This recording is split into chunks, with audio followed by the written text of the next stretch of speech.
শাহজাহানের বাড়ি কেন? মেদিনীপুরের দ্বিতীয় শাহজাহান তার নিজের বাড়িতেই অনাথ আশ্রম বানাক। রবিবার রাজ্যের বিরোধী দলনেতা শুভেন্দু অধিকারীকে কটাক্ষ করে এমনই মন্তব্য করলেন তমলুকের তৃণমূল প্রার্থী দেবাংশু ভট্টাচার্য।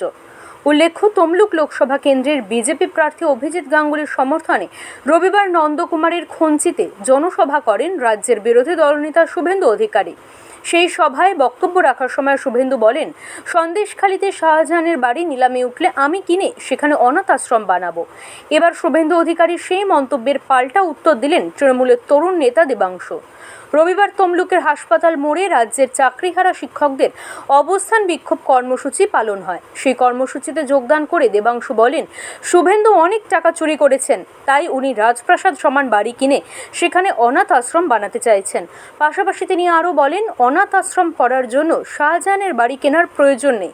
শান্তিকুঞ্জের বাড়িটাকে অনাথ আশ্রম বানাতে পারেন, ওটা তো দ্বিতীয় শাহজাহানের বাড়ি। পয়সা চিন্তা করুন যে একটা রাজবাড়ি কিনে ওরকম বিরাট বড় বাড়ি একটা কিনে নেবে, কত পয়সা, কত চুরি করলে লোকের এত পয়সা হয় যে বাড়ি নিলাম হবে সেটা উনি কিনবেন, কিনে অনাথ আশ্রম করবে। আরে অনাথ আশ্রম করার জন্য শাহজাহানের বাড়ি কেন কিনতে হবে? মেদিনীপুরে যে শাহজাহান শান্তিকুঞ্জের বাড়িটা ওটাই দিতে বলুন না, শান্তিকুঞ্জের বাড়িটাকে অনাথ আশ্রম করতে বলুন, ওটা তো দ্বিতীয় শাহজাহানের বাড়ি। শুভেন্দু অধিকারী তো দ্বিতীয় শাহজাহান, মেদিনীপুরের শাহজাহান, ওই বাড়িটাকে বলুন, শান্তিকুঞ্জটাকে বলুন অনাথ আশ্রম করতে। তমলুক থেকে প্রদীপ মাইতির রিপোর্ট, ওঙ্কার বাংলা।